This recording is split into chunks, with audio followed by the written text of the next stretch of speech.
ആയുധങ്ങളെന്നോ ഉപേക്ഷിച്ച ഞാൻ ഈ എഴുത്താണി കത്തിയുടെ മൂർച്ച നോക്കിയത് നിനക്ക് വേണ്ടിയാണ്. കൂടെ ഞാനുണ്ട്.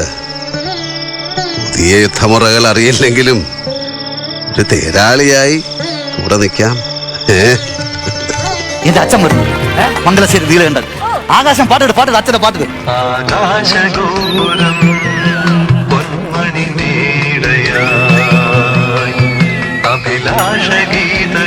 ഇത് ഏത് പാട്ട് വരുന്നു? അവന് പ്രാന്താണ്. അവന് അനന്തമല്ലേ, അവന് പ്രാന്താണ്. അവൻ 2 ദിവസം എന്റെ ആ റൂമിനകത്ത് വന്നിടത്തിന് മ്യൂസിക് ഇടാൻ അവൻ അറിഞ്ഞൂടെ പറഞ്ഞ ആകാശത്തിൽ ഈ പാട്ട് മാത്രമല്ല. അണ്ണാ അവന് പ്രാന്ത്. നിങ്ങൾക്ക് എന്താ, നിങ്ങൾ അവിടെ ഡാൻസ് വെച്ചതിന് പിന്നെ പെട്ടെന്ന് പാട്ടിട്ട് പിന്നെ കയറി വരൂലേ? അണ്ണാ പഞ്ച് പോയില്ലേണ്ണാ? എടാ മഞ്ജു വാര്യരല്ലേ നായിക, രേവതി ഇല്ലേ? അതല്ല നിങ്ങൾ ഇറങ്ങിയപ്പോ പഞ്ച് പോയില്ലേന്ന്? മഞ്ച് വേണ്ട, അതുമല്ല വൈസം മോഹൻലാൽ ഒന്ന് മഞ്ച് തന്നാൽ ശരിയാവില്ല. കോംപ്ലീറ്റ് ചെയ്യുന്നാൽ മതി. വേറെ പാട്ട് ഞാൻ പറയടേ. ആകാശം പാട്ടിട അച്ഛൻ മോലാണ്ട്. ആകാശം പാട്ടിട.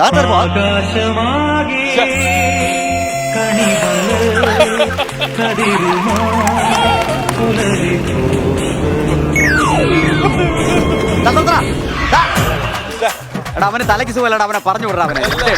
അവന് പിന്നും കുഴപ്പമില്ല. നിങ്ങൾക്ക് എന്ത് പ്രാന്താണ്? വണ്ടി ഓടിക്കണം. ഈ പാട്ടിനും പിന്നെ മോഹൻലാൽ ആ സിനിമയിൽ ഡ്രൈവർ അല്ലേ? നിങ്ങൾ മംഗലശ്ശേരി നീലാണ്ടൻ അകത്തോട്ട് ഒന്നുകൂടെ.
ഇവിടെ നല്ല നാടൻ ചീരര വിത്ത് കിട്ടുന്നു കേട്ടു.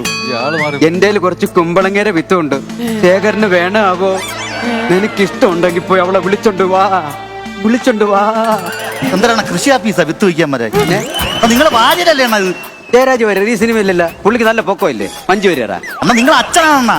ഞാനാ? ഓ ഈശോ മിശിഹായി സ്തുതിയായിരിക്കട്ടെ. 10 ദിവസം എല്ലാ ദിവസവും രാവിലെ ഞായറാഴ്ച പള്ളിയിൽ വരണേ കേട്ടോ. നിങ്ങള് അച്ഛൻ മോഹൻലാല്, ഞാൻ മോൻ പ്രണവ. പ്രണവിന് ഇത്ര തടിയില്ലല്ലോ, മുടിയില്ലല്ലോ. പാടാ പ്രണവൊന്നും അല്ല, നീ ചുമ്മാ ഇരുന്നാണ്. എന്റെ പൊന്നെണ്ണ നിങ്ങൾ അച്ഛൻ മോഹൻലാല് ഡബിളാണ്. ഡബിളാണെങ്കിൽ എനിക്ക് സിംഗിൾ പറയാൻ പറയണ. ഉള്ളി കുറച്ച്. നീ എന്താണ് ഉദ്ദേശിക്കുന്നത്? നിങ്ങൾ മംഗലശ്ശേരി നീലകണ്ഠൻ, ഞാൻ മകൻ കാർത്തികേയൻ. ഞാനാണ് കാർത്തിക, അറിയാമോ? പിന്നെ കാർത്തി അറിഞ്ഞൂടാതെ കുമ്പളപ്പം ഉണ്ടാക്കി വിളക്കും കത്തിച്ച് കാറ്റിലവച്ച് തന്നെ കാർത്തി അറിഞ്ഞു. ഇന്ത്യയിൽ എല്ലാവർക്കും അറിയില്ല കാർത്തിക. നീ എന്താ എനിക്ക് പറഞ്ഞ് മനസ്സിലാക്കി? നിങ്ങൾ അച്ഛൻ മോഹൻലാലാണ്, ഞാൻ മംഗലശ്ശേരി നീലകണ്ഠൻ. ഞാൻ മകൻ കാർത്തികേയൻ. കാർത്തിക ആരാണെന്ന് അറിയാമോ? പിന്നെ കാർത്തി അറിഞ്ഞു, മുൻ സ്പീക്കർ. 2 മണിക്കൂർ മേക്കപ്പ് റൂമിൽ നിങ്ങൾക്ക് ഞാൻ സ്ക്രിപ്റ്റ് പറഞ്ഞു തന്നായിരുന്ന? നിങ്ങളൊന്നും കേട്ടില്ല ആ സമയത്ത്? അല്ല, സ്ക്രിപ്റ്റ് പറയുന്ന സമയത്തുണ്ടല്ല. ഇപ്പൊ നിങ്ങൾ കഷ്ടപ്പെട്ടൊരു സ്ക്രിപ്റ്റ് എഴുതിയിരുന്നാലും അന്ന് നമ്മൾ മേക്കപ്പ് ചെയ്തോണ്ടിരിക്കുന്ന സമയത്ത് നിങ്ങൾ സ്ക്രിപ്റ്റ് പറഞ്ഞാലും ശരി, നമ്മൾ ഉറങ്ങണം. നമ്മൾ അജണ്ടയാണത്. നമ്മൾ അറിയാതല്ല, നമ്മളിന്ന് ഉറങ്ങണം. എന്നിട്ട് ഫ്ലോറിൽ കയറി തെറ്റിക്കാം. അങ്ങനെയാണ്. അപ്പൊ ഞാനും ആ ഗ്യാങ്ങിപ്പെട്ടതാണ്. അപ്പൊ ഞാനിങ്ങനെ അറിയായിരുന്നു അങ്ങ് ഉറങ്ങിപ്പോയി. അത് അങ്ങനെ പറ്റിപ്പോയതാണ്. നിങ്ങൾ അച്ഛൻ മോഹൻലാലാണ്, ഞാൻ മോഹൻലാലാണ്. നിങ്ങൾ ഡയലോഗ് പറ, ഒരു ഫസ്റ്റ് ഡയലോഗെങ്കിലും പറ. നീ ഒരു കാര്യം ചെയ്താണ്, എനിക്ക് ഇപ്പോഴും മനസ്സിലായിട്ടില്ല. നീ എന്നെ മൂലയെ കൊണ്ടുവച്ച് ഇവിടെ ഒരു അടി അടിച്ചാണ് കറക്റ്റാ. മൂലയിൽ എന്തിനാ കൊണ്ടുപോകണം? പച്ച വെട്ടത്തിൽ 10 പേര് നോക്കി കാര്യം. ഇനി പറഞ്ഞാല് ഞാനാ, ഞാൻ അച്ഛൻ മോഹൻലാല്. ഞാനാ നീ പിന്നെ കാർത്തിക ആരാള്? കാർത്തിക സ്പീക്കർ. നീ യഥാർത്ഥം പറഞ്ഞു കേട്ടത്. എന്നാ നിങ്ങൾ അച്ഛൻ മോഹൻലാല്, നിങ്ങളെ ഫസ്റ്റ് ഡയലോഗ് എന്താണ് നന്നാവാത്തെന്ന് ചോദിച്ചു. എങ്ങനെ നന്നാവും? ഈ കിറ്റിൽ തരണേല് വല്ല നന്നാവൂടാ. 160 കടല് 600 പയറും ഒരു ചെറിയ ചീനി വരയ്ക്കും ഉണ്ട്. അത് എങ്ങനെയാണ് നന്നാവുന്നത്? നിങ്ങൾ ശരിയാവൂല. ഞാൻ ഒറ്റയ്ക്ക് കളിച്ച് കയറ്റിക്കോളാം. മ്യൂസിക് മറ്റേ മ്യൂസിക് ഉണ്ടൊക്കെ ശേഖരം വരും, ഞാൻ ബാക്കി കളിച്ച് പിടിച്ചോളാം. ഭയന്നോ നീ? ഇന്ന് നിന്റെ കണക്കുകൂട്ടുകളിൽ തെറ്റി. മൊയ്തീൻ കണ്ണി റാവുത്തർ എന്റെ ഒരു പഴയ ചങ്ങാതിയാ എനിക്ക് തന്ന സമ്മാനം അത്. വിശന്ന് വലഞ്ഞേറിയെന്ന് വന്ന് എനിക്ക് ഒരു നേരത്തെ ആഹാരം തരാൻ കാണിച്ചോ ഈ കൊച്ചിന്റെ മനസ്സുണ്ടല്ലോ, അതാണോ നിനക്ക് ഇത് ഏത് സിനിമയാണോ ഇത്? ഇതോട്ട് വല്ല ബന്ധം ഉണ്ടാണോ ഇത്? അതല്ലടേ, ഇത് ഞാൻ പറഞ്ഞു വന്ന നീ നിങ്ങൾ മാറി, ഞാൻ കളിച്ച് കയറ്റിക്കോളാം. നിങ്ങൾ മാറിയില്ലേ? മുണ്ടൊക്കെ ശേഖരന്റെ മ്യൂസിക് അപ്പൊ കാണിച്ചു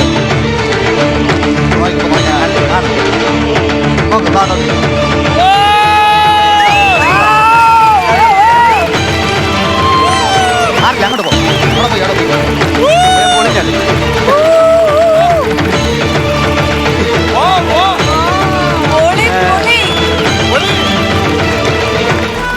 യവനാണ് കളിച്ച് കയറ്റാൻ വേണ്ടി വന്നത്.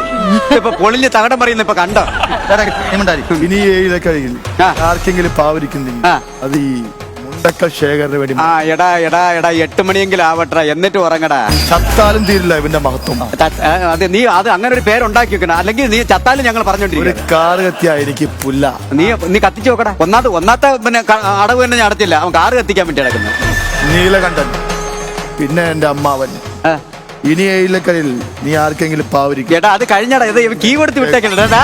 എടാ ഇനി ഞാൻ പറയട്ടടാ. നീ പറ ശേഖരാ, കഴുത്തിന് പകരം വലം കൈയർത്തതും. കഴുത്തിന് പകരമല്ല, നിന്റെ കഴുത്തിന് പരിപാടി തീരായിട്ട് നിന്റെ കഴുത്ത് ഞാൻ പിടിച്ചോടിക്കും. കഴുത്തിന് പകരാക്കണം. എനിക്ക് പകരം എന്റെ കുഞ്ഞമ്മ എന്നെ കൊല്ലാതെ വിട്ടതും. കൊല്ലാതെ വിട്ടതാണ് എന്റെ കഴിവുകേടായി കാണരുത് ശേഖര. പഴം കയ്യിലേക്ക് കൂടിയപ്പോഴും മനസ്സിനെ ജയിക്കാൻ ഞാൻ ശീലിച്ചതിന്റെ ഫലമാണ്ട. വഴി മാറടാ. എടാ അവന്റെ പേരെന്തൊന്നും ദൈവമേ, ഞാൻ ഇപ്പൊ എന്തെങ്കിലും വിളിച്ചാരി പറഞ്ഞ പെട്ടെന്ന് കുടിച്ചിട്ട് പറഞ്ഞ എന്റെ കൊച്ചുചേരനാണ് ഞാൻ ഓർമ്മിച്ചത്. വഴിമാറടാ മുണ്ടക്കൽ ശേഖര. തീർന്നു, ബാക്കി ഞാൻ കളിച്ചോളാം. ചത്താലും തീരില്ല ഇവന്റെ മഹത്വം. എന്റെ അടുത്ത് പറയടാ. ചത്താലും തീരില്ല ഇവന്റെ മഹത്വം. എന്നിട്ട് റെഡിയാവുകയും ചെയ്യും. പറ. കാറ് കത്തിയാ എനിക്ക് പുല്ല. നിന്നെ കത്തിക്കണം, കാറല്ല കത്തിക്കുള്ളൂ. ഇവിടെ പറ ഡയലോഗ്, ബാക്കി പറ.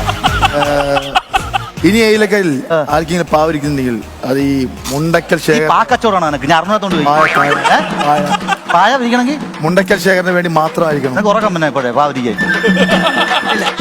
ചത്താലും തീരില്ല നിന്റെ മഹത്വം. അത് ആദ്യം പറയുന്ന ഡയലോഗ് ഇല്ല, ഇപ്പഴാണ് പറയണത് ചത്താലും തീരില്ല മഹത്വം. കാറ് കത്തിയാ എനിക്ക് പുല്ല. ആരെ കാറ് കത്തിയാ? എടാ നിന്റെ കാറാണ് കത്തിക്കണത്. ആദ്യം നീലകണ്ഠൻ, പിന്നെ എന്റെ അമ്മാവൻ. അമ്മാവന്റെ പേരെന്താടാ? അച്ഛൻ മോഹൻലാൽ പോടെ. അച്ഛൻ മോഹൻലാലിന്റെ മ്യൂസിക് വരട്ടെ. ഇത് പാടെ അച്ഛൻ മോഹൻലാൽ പാടെ. ഇത് പുഴുക്കണ്ട ഇവിടെ നിന്ന്. 8 പ്രാവശ്യം മ്യൂസിക്.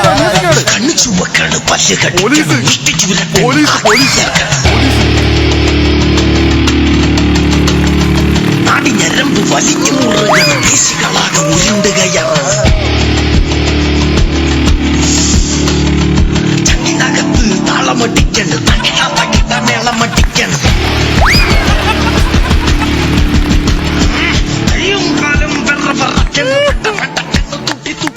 ഭരണം മിസ്റ്റർ ഇന്ദുചൂടൻ, വിനാശകാല് വിപരീത ബുദ്ധി.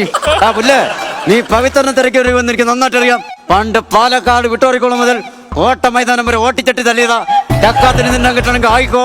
അങ്ങനെ ആ സാർ ഈ സാറും കൂട്ടിട്ട് ഉണ്ടാക്കണ്ട. ഭരണം അതിപ്പോ ഇവിടെ പറയാൻ കാര്യം അതിന്റെ ആവശ്യമില്ല. എനിക്കറിയാം, ആവശ്യമില്ലെന്ന് എനിക്കറിയാം.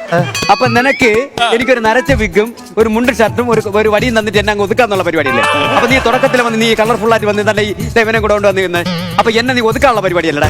അപ്പൊ അങ്ങനെ എന്നെ ഒതുക്കാൻ ഞാൻ സമ്മതിക്കും. ഈ വേഷം ഇതിനകത്ത് ഇല്ല എന്ന് എനിക്ക് വ്യക്തമായിട്ട് എനിക്കറിയാം. ഞാൻ കൂളിംഗ് ക്ലാസ് വരാന്ന് പറഞ്ഞില്ല. അച്ഛൻ മോഹൻലാൽ നോക്കി അച്ഛൻ മോഹൻലാലിന് വെക്കാൻ നീ കൂളിംഗ് ക്ലാസ് വരാന്ന് പറഞ്ഞിട്ട് എനിക്കറിയാം. ഈ വേഷം ഞാൻ ചെയ്യാനുള്ള നീ തട്ടിയെടുത്തിട്ട് അച്ഛൻ മോഹൻലാൽ ചെയ്യാൻ യഥാർത്ഥത്തിൽ ഇവനല്ലേ? എനിക്ക് പുല്ലടാ. എടാ നീ ഒരു കാര്യം ചെയ്യണം കേട്ടാ. ആദ്യം നീലകണ്ഠൻ, പിന്നെ നിന്റെ അമ്മാവൻ. നീ ആർക്കെങ്കിലും പാവലിക്കുന്നെങ്കിൽ അത് ഈ ശേഖരന് വേണ്ടി മാത്രമായിരിക്കണം. എടാ ഇവനെ കത്തിക്കാൻ വല്ല മാർഗം ഉണ്ടാടാ. എടാ ഇനി ഇതിനകത്ത് ഡയലോഗ് ഉണ്ടടാ. എടാ ഇവനെ കീ കൊടുത്ത് വിട്ടേക്കണടാ. നീ ഒരു കാര്യം ചെയ്യും, ആ ഹൈക്കോടതി ജംഗ്ഷനിൽ ചെന്നിട്ട് ആ സ്റ്റേഡിയത്തിൽ ചെന്നിട്ട് ഒരു 1000 പ്രാവശ്യം ഇത് പറഞ്ഞു പഠിക്കും. അപ്പൊ ഞാൻ ഈ പറഞ്ഞത് തെറ്റാണോ ശരിയാണോ? ചത്താലും മാത്രം ഞങ്ങളത്തെ 150 വട്ടം പറഞ്ഞ് നമുക്ക് കയറവനെ കേട്ടോ. നിങ്ങളുടെ ഞാൻ പറഞ്ഞ നീയല്ലേ ആര് പറഞ്ഞു കേട്ടത്? നല്ല പക്ക പുല്ലാടാ. ഇവരെ കാർ കൊണ്ട് മറിച്ച് കളയട. ഈ ചെറുക്കണ്ട കാറ് കത്തിയ ഇന്ന് ഒറ്റ പിടിച്ച് കയറ്റിയേട്ടാ. ആദ്യം നീലകണ്ഠൻ, എടാ ഇത് എന്റെ അമ്മാവൻ. ആർക്കെങ്കിലും പാവരിക്കുന്നെങ്കിൽ അത് ഈ എനിക്ക് ഇവൻ എന്തിനാണ് വിളിച്ചത്? എന്തിനാണ് അവനെ വിളിച്ചത്? എവനെ? നിങ്ങൾ കാര്യം പറ, എന്തിനാണ് വിളിച്ചത്? നിങ്ങൾക്ക് ഇതിന്റെ വല്ല മണ്ട മറിയ എന്തിനാണ് അവനെ വിളിച്ചത്? ചത്താലും തീരില്ല എന്റെ മഹത്വം. ഞാൻ ഒരു ഒറ്റ കാര്യം പറഞ്ഞേട്ടാ. നമ്മള് കൊന്നാ തീരുവോ? എടാ ഞാൻ ഒരു കാര്യം പറഞ്ഞോട്ടെ. നമ്മള് ഈ വെജിറ്റേറിയൻ ഹോട്ടലിൽ ചെല്ലുമ്പോഴേ മസാല ദോശ പറയുമ്പോ അതിനകത്ത് വട എന്നൊരു സാധനം ചോദിക്കാതെ പറയില്ലേ? ചോദിക്കാതല്ലേ വരുന്നത്? ആ വടയുടെ ആവശ്യമുണ്ടോ? ഇല്ല. നമ്മൾ വേണ്ടെന്ന് പറയുമ്പോ അതെടുത്തോണ്ട് പോകുമോ? പോകും. അങ്ങനെ ചോദിക്കാതെ വരുന്ന ഒരു വടയാണ് ദാ പോകുന്നത്. കണ്ടാ? അയ്യോ ആ കൗണ്ടർ ഇല്ലാതാക്കിട്ട് പോണ കണ്ടാടാ. കാറ് കത്തിയാൽ മലങ്കിഴങ്ങ്. ഇല്ല. കാറല്ല, എല്ലാരും കൂടെ ചേർന്ന് അവന്റെ ആദ്യം വീട്. നീലകണ്ഠൻ, പിന്നെ എന്റെ അമ്മാവൻ. ഇനി ഏയിലക്കരയിൽ നീ ആർക്കെങ്കിലും പാവിരിക്കുന്നുണ്ടെങ്കിൽ തമ്പുരാനെ. അത് ഈ മുണ്ടക്കൽ ശേഖരന് വേണ്ടി മാത്രമായിരിക്കണം. പോയി ആള് പോയി സ്റ്റേജിൽ കേൾക്കും. ചത്താലും തീരില്ല അവന്റെ മഹത്വം. എന്ത് ചെയ്യും? കാറ് കത്തിയ പുല്ല. ആറല്ല വല്ലതും വിളിച്ച് പറഞ്ഞാൽ കൂടി പോകും കേട്ടോ.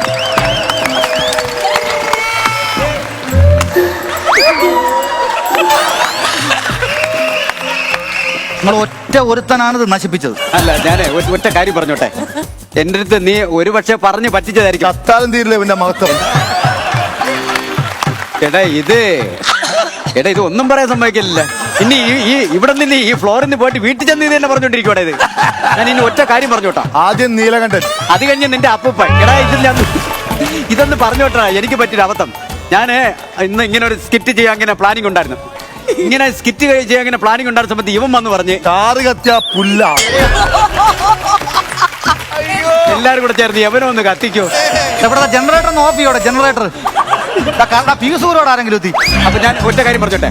പെട്ടെന്ന് പറ. ഒറ്റ കാര്യം പറഞ്ഞോട്ടെ. ക്ലൈമാക്സ് ആണ്, ക്ലൈമാക്സ് ആണ്. വാപത്ത് പിടിക്കും ഇല്ല, ആർട്ടുകാർ എന്തെങ്കിലും ഒരു സാധനം കൊണ്ടുവരുന്നുണ്ട് വാക്കത്ത് വെക്കാൻ. എന്തെങ്കിലും മതി. ചത്താലും തീരില്ല ഇവന്റെ മഹത്വം.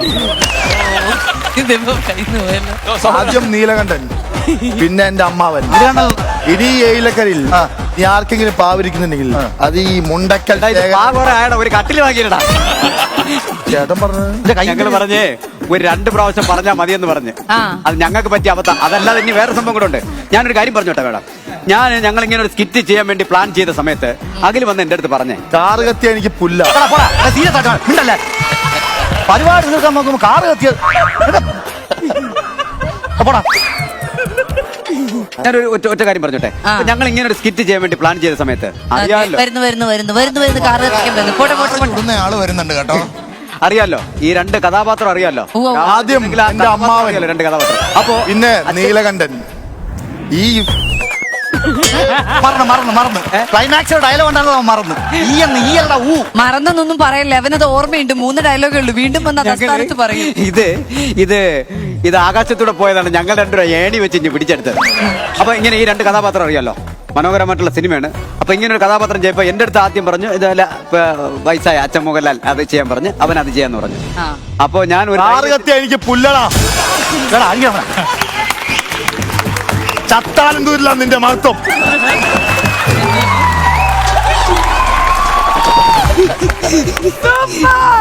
പാക്കപ്പ് വിളി സത്യം പറയല്ല. പാക്കപ്പ് വിളി. എന്റെ അമ്മയാണ് വീണ്ടും ഇറങ്ങി വരും.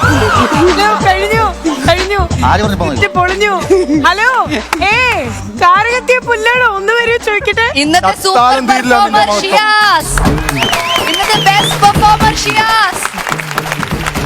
ഷിയാസേ പൊളിച്ചു. എന്റെ അമ്മ അവിടെ ഷിയാസ് കയറി നിന്നപ്പോണ്ടല്ലേ ജീവിക്കായിരുന്നല്ലേ. എന്തൊരു ലുക്കാണ്. വേഷപ്പകർച്ച ഒരു രക്ഷയില്ലാത്ത വേഷം.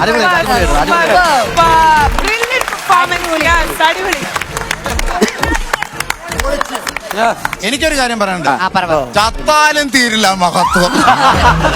ഷിയാസേ ഒരു കാര്യം മനസ്സിലായില്ലേ? അടിപൊളിയായിട്ട് ചെയ്ത പ്രോത്സാഹന പെരുമഴയായിരിക്കും സ്റ്റാർ മാജിക്കിന്റെ ഫ്ലോറിൽ നിന്ന്. സത്യം അസലായിട്ട് പെർഫോം ചെയ്താൽ മതി. കാറ് കത്തിയ അങ്ങനെ വിചാരിച്ചിരിക്കണം. ഇവനിത് അറിയാതെ പറഞ്ഞാൽ തോന്നിട്ടാ. പ്രശ്നം പറ്റിപ്പോയെന്നാണ്. ചത്താലും തീരില്ല നിന്റെ മഹത്വം. അത് സ്റ്റാർ മാജിക്കില് നല്ല അടിപൊളിയാണ്. പെർഫോം ചെയ്ത് കഴിഞ്ഞാൽ ഭയങ്കര ഇമ്പ്രൂവ്മെന്റ് ആവും. പരകായ പ്രവേശമായിരുന്നു എന്തായാലും. അത് സത്യം പറഞ്ഞാൽ ഭയങ്കര ഇമ്പ്രൂവ്മെന്റ് ആവും അല്ലേ? വെറും കായല്ല ഏത്തക്കായ. ഉണ്ടിക്കൽ ശേഖരനായിരുന്നു ഭേദം. ഒരു അടിപൊളി പെർഫോമൻസ് ആണ് നമ്മൾ കണ്ടത്. ആദ്യം 3 പേർക്ക് നമുക്കൊരു വലിയ കാര്യം എടുക്കാം. എസ്പെഷ്യലി ഷിയാസിന്റെ കാര്യം എല്ലാവരും വന്നിട്ട് ഷിയാസിനെ കൺഗ്രാറ്റുലേറ്റ് ചെയ്യായിരുന്നു. ഈ സ്റ്റാർ മാജിക്കിന്റെ ഫ്ലോറിൽ വരുമ്പോ ഷിയാസ് ഒരു മോഡലായിരുന്നു. പിന്നെ കുറച്ച് മൂവീസും ചെയ്തിട്ടുണ്ട്, എന്നാലും ഒരു മോഡൽ എന്നുള്ള രീതിയിലായിരുന്നു. ഇപ്പൊ ഷിയാസ് എന്തൊക്കെ ചെയ്യും? പാട്ട് വേണോ, ഡാൻസ് വേണോ, സ്കിറ്റ് വേണോ, നമ്മളെ ചിരിപ്പിക്കണോ? ഇനി ഷിയാസിന് ചത്താലും പുല്ല. അപ്പോഴും പ്രശ്നമില്ല, എനിക്ക് 100 പടം ചത്താലും തീരില്ല അതിന്റെ മഹത്വം. ഇല്ല, ഷിയാസിന് 100 പടം അഭിനയിക്കണം എന്ന് ആഗ്രഹം അല്ലേ? 100 പടം ചെയ്യണം. നമ്മുടെ തങ്കച്ചന്റെ ഭീമന്റെ ഗുന്റെ ഫിഗർ ഗംഭീരമായിരുന്നു. ആ മോഹൻലാലെ കൊണ്ടല്ല. പിന്നെ അഖിലേ, അയ്യോ അത് ആദ്യം ഡാൻസ് ആയി പോയിട്ട് പിന്നെ നമ്മൾ ഇതിലേക്ക് ഇത് വരാനുള്ള ഒരു ഗ്യാപ്പുള്ളതുകൊണ്ട് പറയാൻ വേണം. ആ ഡാൻസ് പെർഫോമൻസ് ഡയാനയും മോളും അഖിലും കൂടെ തകർത്തു. അതിനകത്ത് സുധിച്ചേട്ടനും അസീസും പൊളിച്ചു നിങ്ങള്. ഓ എന്ത് രസമായിരുന്നു. സുധിച്ചേട്ടനൊക്കെ ആ ജഗദീഷ് ചേട്ടൻ ചെയ്യുന്ന മൂവ്മെന്റ് എങ്ങനെ നിങ്ങൾ മിമിക്രി ഡാൻസും കൂടി ചെയ്യുന്ന അമ്പിളിയങ്കളുടെ അതേപോലെ കാണിച്ചു. ശരീരം വരെ അറിയാതെ ഒരു നർത്തകനെ പറയണ്ട, ഞാൻ ഇതോട് പറയുകയും ചെയ്തു. ബോഡി ഷേമിംഗ് ഒന്നും വേണ്ട. കുഞ്ഞുമൊക്കെ താഴോട്ട് കാണാൻ പറ്റുന്ന ആളായി പറയണേ. വയറുണ്ടല്ലോ. അല്ലെന്ന് ഞാൻ ഷർട്ട് ഒരുക്കുമ്പോ ജഗതിച്ചൻ അങ്ങനെ ഓവർ വയറൊന്നും ഇല്ല. ആ ഒത്തിരി ഒന്നുമില്ല. കറക്റ്റ് ജഗതിച്ചന്റെ ഒരു ഷർട്ട് ഇടാൻ നിൽക്കുമ്പോൾ ലുക്ക് ഉണ്ട്. അത് മേക്കപ്പിന്റെ കഴിവായിരുന്നു, എന്നെ അങ്ങനെ ആക്കിയെടുത്തതാണ്. അടിപൊളിയായി. ഈ സ്കിറ്റ് ഇവന്റെ ആദ്യം തുടങ്ങിയപ്പോൾ പ്ലാൻ ചെയ്ത സ്കിറ്റാണ്. ഈ കഴിഞ്ഞ ആഴ്ചയാണ് ഈ ഡയലോഗ് പഠിച്ചോണ്ട് എന്റെ ഒന്ന് പറഞ്ഞു തന്നത്. അതുകൊണ്ടാണ് ഇന്നലെ ഫസ്റ്റ്. അല്ല ഞാൻ പറഞ്ഞ എനിക്ക് റിഹേഴ്സൽ ഒന്നും ഉണ്ടായില്ല.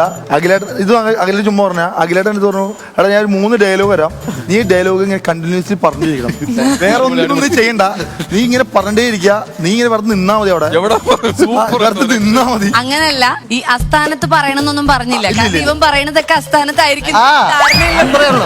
അങ്ങനെ വേണമായിരുന്നു. താളം ഇല്ലാത്തതുകൊണ്ട് കറക്റ്റ് പ്ലേസ്മെന്റ് ആയിരിക്കും. സ്ഥാനത്ത് പറയാൻ പറഞ്ഞിട്ട് ഇവ സ്ഥാനത്ത് പറഞ്ഞു. ഇതിപ്പോ ഒരു വലിയ പ്ലാനൊക്കെ ചെയ്ത് നടന്നെങ്കിൽ ഒന്നും നടക്കില്ല കേട്ടോ. പക്ഷെ ആദ്യത്തെ കയ്യടിയോടുകൂടി തന്നെ ഒരു പ്രോത്സാഹനം. അല്ല ആദ്യത്തെ കൈയടി തന്നെ എനിക്ക് ചിരി വന്നു. ആദ്യമായിട്ടാണ് ഒരു പഴയ കൈയടിക്കുന്നത്. അവന് കൈയടിക്കുന്ന ആദ്യമായിട്ടാ. അപ്പൊ ചിരി വന്നു. ഞാൻ ഇതെന്താ ഇങ്ങനെ ആണോ ഞാൻ ഇതിലും ഇതോടുകൂടി ഷിയാസ് യു ആർ അപ്പോയിന്റഡ്. അതുപോലെ ഷിയാസിന്റെ മേക്കപ്പ് ചെയ്ത മേക്കപ്പ് ആർട്ടിസ്റ്റ് രാജേഷേട്ടൻ ഭീകരം, ഭയങ്കര പൊളിച്ചു കേട്ടോ. ആ വിക്കും ആ താടിയൊക്കെ ആ ഒരു ലുക്കിന് കറക്റ്റ് ആയിട്ട്. ആരാണ്? രാജേഷ് നെടുങ്കണ്ടം. രാജേഷ് മസലായിട്ട് ആ ഗെറ്റപ്പ് ചെയ്തിട്ടുണ്ട്. ഭയങ്കര സ്പീഡിൽ ചെയ്യുന്ന ഒരു വ്യക്തി. ഞാൻ കണ്ണാടി നോക്കുമ്പോ ഞാൻ വേറെ ആളായി പോയി. അധികം ചെയ്തിട്ട് കാര്യമില്ലെന്ന് കണക്കായിരിക്കും. അത് പുള്ളിക്കറിയാല്ല, എന്തായാലും ചെയ്യുമെന്ന് പുള്ളിക്കറിയാം. ആൻഡ് ആസ് യൂഷ്വൽ നമ്മുടെ തങ്കു പിന്നെ എപ്പോഴും നന്നാവുന്ന ആള് തന്നെയാണ്. ഇത് ഇടയ്ക്ക് ഞങ്ങള് പറയാൻ വേണ്ടി യഥാർത്ഥത്തിൽ ഒരു ക്ലൈമാക്സ് ഉണ്ടായിരുന്നു കേട്ടോ. ഈ ക്ലൈമാക്സ് എന്ന് പറഞ്ഞു കഴിഞ്ഞാല് ഇങ്ങനെ ഒരു സംഭവം ഉണ്ട്. ഇപ്പൊ അഖില് പറഞ്ഞ് ഇങ്ങനെ ഒരു ക്യാരക്ടർ ചെയ്യണം എന്ന് പറഞ്ഞിട്ട്, അപ്പൊ അവസാനം കൊണ്ടുവന്ന് നമ്മൾ ഈ വിഗും ഈ ഡ്രസ്സും അത് അങ്ങനെ ആയിരിക്കണമല്ലോ, ഈ വിഗും ഡ്രസ്സും എല്ലാം കൂടെ കൊണ്ട് ആ ചെയ്ത ക്യാരക്ടറുകളെല്ലാം ഇങ്ങനെ കൊണ്ട് വെച്ചിട്ട് നമ്മൾ ലാലേട്ടൻ്റെ അടുത്ത് പറയണം, അറിയാതെ ഞങ്ങൾ ഇങ്ങനെ ഒരു ക്യാരക്ടർ എടുത്തു പോയതാണ്, ക്ഷമിക്കണമെന്ന് പറയുമ്പോൾ ഇവന്റെ അടുത്ത് പറയും, ഈ കൂട്ടത്തിൽ നീ കൂടെ ഒന്ന് പ്രാർത്ഥിച്ചോ എന്ന് പറയുന്നതാണ് ക്ലൈമാക്സ്. അപ്പൊ ആ ക്ലൈമാക്സ് പറയാൻ പറ്റിയില്ലെങ്കിലും കൂടി കൊടുത്ത് ഞങ്ങളും കൂടെ അത് പറയണം, അല്ലെ? അത് പറയല്ലേ? ഇങ്ങനെ നമുക്കത് തൊടാൻ പോലും പറ്റുന്ന വലിയ 2 കഥാപാത്രങ്ങളല്ല. ഇതിങ്ങനെ ഊരി ഇപ്പോഴേ അങ്ങനെ സീരിയസ് കഥാപാത്രങ്ങൾ നമ്മൾ ഹ്യൂമർ ചെയ്യുമ്പോൾ പലയിടത്തുനിന്നും പല ഇത് വരുമായിരുന്നു. പക്ഷെ ലാലേട്ടൻ മലയാള സിനിമയില് ഏറ്റവും അധികം നമ്മളെ ചിരിപ്പിക്കുകയും ചിന്തിപ്പിക്കുകയും ചെയ്തിട്ടുള്ള ഒരു നടനാണ് അദ്ദേഹം. അപ്പൊ അദ്ദേഹം തമാശക്ക് എന്നും കൂടെ നിൽക്കുന്ന ഒരു ആർട്ടിസ്റ്റാണ്. ഒരിക്കലും തമാശ ചെയ്യുന്നവരെ അദ്ദേഹം തള്ളി പറയില്ല. തമാശക്ക് വേണ്ടിയല്ലേ നമ്മളത് ചെയ്തത്, നശിപ്പിക്കാൻ വേണ്ടിയിട്ടല്ലല്ലോ. ഇങ്ങനെ ഒരു ക്ലൈമാക്സ് ഉണ്ടായിരുന്നുള്ള കാര്യം മറ്റൊരു സത്യം. പക്ഷെ അത് പറയാൻ പറ്റിയില്ല. പക്ഷെ അതിനിടയ്ക്ക് ഇവൻ ഇടയ്ക്ക് കയറി വന്ന് ചത്താലും മറക്കൂലെന്ന് പറഞ്ഞത്. പക്ഷെ ആ ക്ലൈമാക്സ് ഇപ്പൊ നമ്മൾ പറഞ്ഞെങ്കിൽ ആ ക്ലൈമാക്സിനെക്കാളും നല്ല ഹൈലൈറ്റ് ആയിരുന്നു ആ സാധനം. ഞാനിത് വിചാരിച്ചോണ്ടെങ്കിൽ ഇത് എവിടെ ചെന്ന് അവസാനിക്കും, കേറിയും പോണില്ല. അല്ല, നമ്മൾ സ്റ്റാർ മാജിക്കിന്റെ ഫ്ലോർ എന്ന് പറഞ്ഞാൽ അങ്ങനെയാണ്, നമ്മൾ പ്രതീക്ഷിക്കാത്തതാണ് നമുക്ക് കിട്ടുന്നത്, അല്ലേ? അത് പറയാൻ പറ്റാത്തതുകൊണ്ടാണ് ഞാൻ മലയാളത്തിൽ പറഞ്ഞത്. അൺഎക്സ്പെക്ടഡ് ആയിട്ടുള്ള unexpected. You are again appointed. എന്തൊരു ക്യൂട്ട് ആയിട്ട് കളിച്ചോട്ടെ. ഈ ഒരു കോമ്പിനേഷൻ ഇനിയും ഇനിയും ഇനിയും നമുക്ക് വേണം. അടിപൊളിയായിട്ട്. ഏതായാലും അഖിലിന് പിന്നെ ഇനി ഒരുപാട് നാളിത് പറയാൻ പറ്റില്ല. ലാലേട്ടൻ ഇപ്പൊ വയറൊക്കെ കുറച്ചു. ഇനിയിപ്പൊ അടുത്ത ഇത് കഴിഞ്ഞുള്ള പുതിയ പുതിയ സിനിമകളൊക്കെ ചെയ്യണമെങ്കിൽ നമ്മൾ വയറ് കുറയ്ക്കേണ്ടി വരും. അതുകൊണ്ട് ക്യാരക്ടറുകൾ പിടിക്കണം. അത് വിട്, അത് നടക്കില്ല. അല്ല, ഞാൻ ഈ ഡാൻസ് നന്നായെന്ന് പറയുന്നത് സത്യം പറഞ്ഞാൽ കൂടെ ചെയ്യുന്ന ഫീമെയിൽസ് എപ്പോഴും നന്നായിട്ട് ഡാൻസ് കളിക്കുന്നവരായിരിക്കും. അവരുടെ റിയാക്ഷൻസ് എക്സ്പ്രഷൻ അല്ല. അതൊന്നല്ല ഒരുപാട് എളിമയൊന്നും വേണ്ട. താളബോധം, നല്ല ഒന്നാന്തരം ഡാൻസ്. അടുത്ത മറ്റേ അസലായിട്ട് കോറിയോഗ്രഫിയും ചെയ്തിട്ടുണ്ടായിരുന്നു. ജോബിൻ മാസ്റ്റർ. നല്ല കോറിയോഗ്രഫി. ജോബിൻ മാസ്റ്റർ. അപ്പൊ ജോബിൻ മാസ്റ്റർക്കും ഈ ഒരു ടീമിനും ഒപ്പം നമ്മുടെ മധുചേട്ടനും മുരളിച്ചേട്ടനൊക്കെ ഒരു വലിയ താങ്ക്സ് പറയാം. ഏറ്റവും വലിയ താങ്ക്സ് അനൂപേട്ടാണ് പറയാം. കാരണം ഇപ്പൊ 4ാമത്തെ ലാലേട്ടന്റെ ക്യാരക്ടറാണ് ഇവിടെ ചെയ്യുന്നത്. അത് എല്ലാം സീരിയസ് കഥാപാത്രങ്ങളാണ്. അതിന്റെ ഹ്യൂമർ ദോഷം കണ്ടുപിടിക്കുന്നത്. നമ്മൾ ഞാൻ ഒരു കണ്ടന്റ് പറയുമ്പോൾ തന്നെ പുള്ളിക്കാരൻ ഒന്നും നോക്കാതെ നീ ചെയ്തോ, എന്നിട്ട് വൈകുന്നേരം രാത്രി ചോദിക്കുന്നത് എന്താണ് തന്നെ കണ്ടന്റ് എന്ന് ചോദിക്കും. അപ്പൊ പുള്ളി നമുക്ക് തന്നൊരു സപ്പോർട്ടുണ്ട്. അത് ഇന്നും വരെ അത് പൊളിച്ചിട്ടില്ല.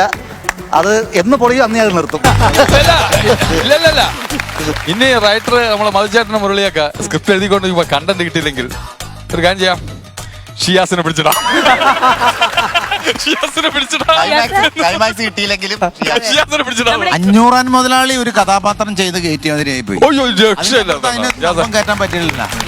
തൊണ്ടടഞ്ഞു. അതേപോലെ ഷിയാസ് കരീം പൊന്നണവേ വെരി ഗുഡ്. ഇതിലോ മറക്കില്ല.